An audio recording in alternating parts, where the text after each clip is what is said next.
First, the numbers. While Louisiana's COVID-19 case count appears to be leveling off, Governor John Bel Edwards is warning not to take the flattening numbers to mean infection rates are diminishing.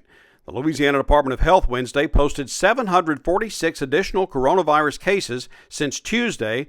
That's over 1,000 less new cases than were posted Monday. What we do know is if people misunderstand what I'm saying and they start to thinking, oh, we've got this thing where we want it now and we're moving in the right direction, therefore we can let our guard down and I can start having my dinner parties and I can start doing what I want to do, we're going to see those cases spike right back up. Most distressing, however, Louisiana's COVID-19 deaths continue unabated. Wednesday's death toll matched Tuesday's record 70 more deaths.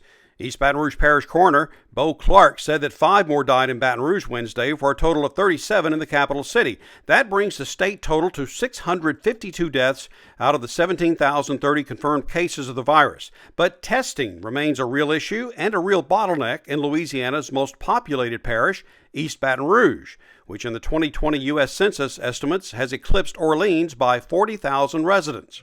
Nobody is happy with the amount of testing that we've done, because we want to have more visibility, not less.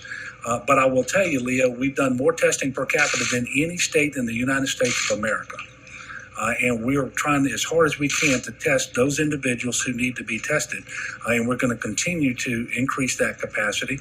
And as new and better tests come online, we hope to get results in much, much quicker.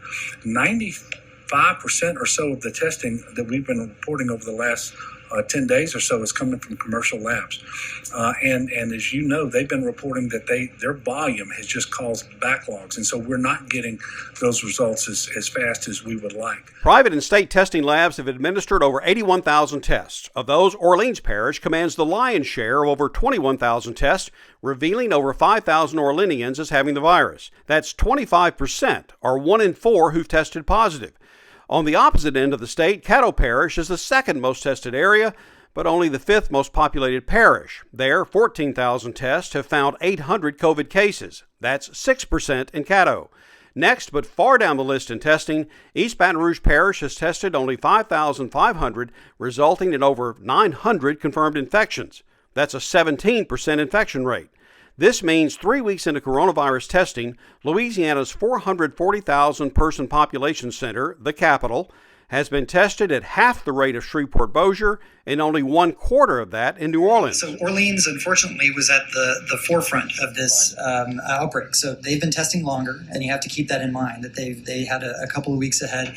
Also, that's where we've put, because of the level of COVID, we've put a lot of resources to ensure that we're adequately testing, like the FEMA sites that we have from the federal government. We have 2 that were consolidated in Orleans Parish, 1 that's in Jefferson Parish, and then we just have more hospital resources, more healthcare resources in the greater New Orleans area as well, more hospitals that are doing in-house testing.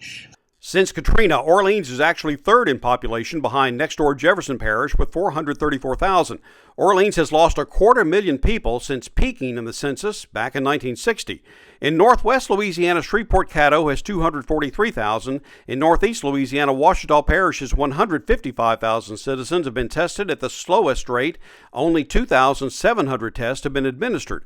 Of those, 264 COVID infections have been identified, making a test-to-positive ratio 1 out of 10, higher than in Caddo. Dr. Billio, a graduate of Johns Hopkins, says a problem in Baton Rouge and elsewhere has been the bottleneck in administering the test and confirming results. That there's a challenge nationally in those swabs that go in the nose. We're looking at alternative swab types and being able to use those. That would be something that would certainly increase not just the capital area, but statewide, the ability to test more.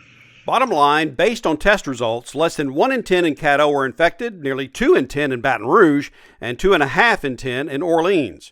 This is why Governor John Bel Edwards says Louisiana is nowhere close to being out of the woods. And so if you want our numbers to spike, and I promise you they will, all we have to do is stop paying attention to, stop complying with the mitigation measures, and we're going to see our numbers spike right back up to where they were.